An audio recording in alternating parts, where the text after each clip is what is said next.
सबसे अच्छा कार्टून दीन हिंदी कार्टून। नेहा बहुत ही फैशन वाली लड़की थी।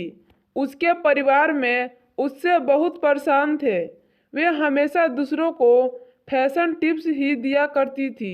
अरे ये क्या कपड़े पहने हैं आपने? क्यों, सही तो लग रहे हैं। बस सही नहीं लगना है, हमें पार्टी में सबसे अच्छा और अलग दिखना है। अरे क्या जरूरत है यह सब सोचने की। जरूरत कैसे नहीं, आप स्टाइल के बारे में कुछ भी नहीं जानते। मेरे सारे दोस्त मुझे अपना फैशन स्टाइलिश मानते हैं और आप हैं इन कपड़ों में मेरे साथ जाना चाहते हैं? अरे पर सबको अपने सहूलियत से कपड़े पहनने का अधिकार होते हैं। नेहा, मैं इन कपड़ों में बिल्कुल ठीक हूँ। ठीक है, फिर हम उस पार्टी में नहीं जाएंगे। अरे क्यों क्यों नहीं जाएंगे? बस कह दिया ना, नहीं जाएंगे। मुझे वहाँ अपनी हंसी नहीं उड़वानी। अरे कैसी हंसी? सब लोग तो यही कहेंगे, तुम तो इतनी सज सवर कर अच्छी बनकर आती हो और तुम्हारे पति इतने सिंपल से बोलो क्या इज्जत रह जाएगी मेरे दोस्तों के सामने। इससे अच्छा तो हम पार्टी में ही न जाएं। ओहो नेहा, तुम ना कभी कभी हद कर देती हो। अच्छा ठीक है, बताओ क्या पहनूं मैं? ये हुई ना बात। अंकित इन कपड़ों में बिल्कुल भी खुश नहीं था, पर नेहा के आगे उसकी एक ना चली। नेहा ऐसे ही घर के अन्य सदस्य के साथ मनमानी करती। काजल, तुम ये फ्रॉक ट्राई करो, बहुत ही अच्छा है। पर भाभी, आपको लगता है ये मेरे बॉडी पर जचेगा? अरे ये लेटेस्ट फैशन है, तुम्हें याद नहीं जब हम तुम्हारे भैया के साथ फिल्म देखने गए थे, तब उस फिल्म के हीरोइन ने ऐसे ही तो फ्रॉक पहना था। हाँ भाभी, पर उसका कॉम्प्लेक्शन अलग था। ये रंग मेरे ऊपर शायद सूट नहीं करेगा। ये भ्रम है तुम्हारा। कॉलेज के पार्टी में सबसे ज्यादा फैशनेबल तुम ही दिखोगी काजल, इसीलिए मानो मेरी बात। ठीक है भाभी, मैं यही ड्रेस पहनूंगी। थैंक्स भाभी। नेहा खुश हो जाती है।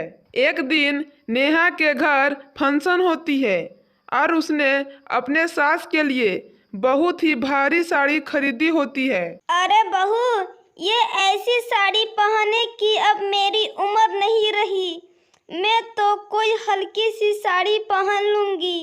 ये कितनी भारी साड़ी है, मुझसे संभाली भी नहीं जाएगी। अरे मम्मी जी, आपकी देवरानी जेठानी फंक्शन में आ रही है। कितने समय बाद आपको कुछ अच्छा पहनना चाहिए। आप देखना, सब लोग ये साड़ी और गहने देखकर जल जाएंगे। ये नेहा का वादा है, वादा। नेहा अपनी सास की एक नहीं सुनती और अपने सास को वही भारी साड़ी और गहने पहना देती है। लेकिन फंक्शन में नेहा के सास को बहुत ही परेशानी हो रही होती है साड़ी संभालने में।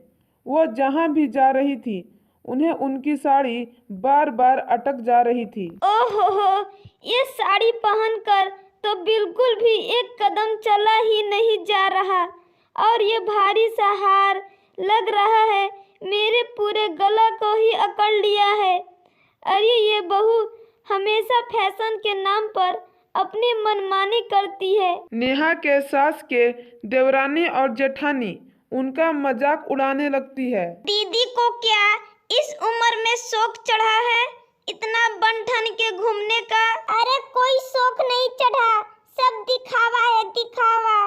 बेटा के बड़े कंपनी में नौकरी लग गई और ज्यादा पैसे कमाने लगा है ना, इसीलिए हमें जलाने के लिए इतने महंगे महंगे साड़ी और गहने पहना है। अरे हमें क्या? हाँ, इससे हमें क्या? नेहा की सास अपने देवरानी जेठानी को खुद पर हंसते देख बहुत शर्मिंदा होती है और जल्दी से अपने कमरे में जा रही होती है कि तभी उनका साड़ी उनके पैर में अटकता है और वह गिर पड़ती हैं।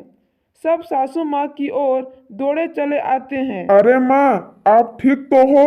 अरे हाँ बेटा, ठीक हूँ मैं। कहीं चोट तो नहीं न लगी मम्मी जी? नहीं, बस बच गई भगवान के कृपा से। गिरी कैसी माँ? अरे बेटा, ये साड़ी इतना भारी है, मुझसे संभाली ही नहीं जाती। मैंने मना भी किया था बहू को, पर इसने मेरी एक ना सुनी। देखा नेहा, मैंने तुम्हें कितनी बार कहा है, फैशन स्टाइल से ज्यादा सहूलियत जरूरी है। जब किसी को किसी कपड़े में परेशानी हो रही हो, चाहे वो कितना भी अच्छा कपड़ा या अच्छा दिखे, सब बेकार ही लगता है। आज तुम्हारे फैशन के जिद के वजह से माँ गिर गई। नेहा को पछतावा होता है कि उसके कारण उसके सास को इतनी तकलीफ हुई। मुझे माफ कर दीजिए मम्मी जी। अब मैं कभी भी अपना पसंद आपको या किसी भी लोग पर नहीं थोपूंगी। कोई बात नहीं बहू, आगे से ध्यान रखना। जी मम्मी जी, मैं हमेशा याद रखूंगी कि सहूलियत पहले और फैशन बाद में।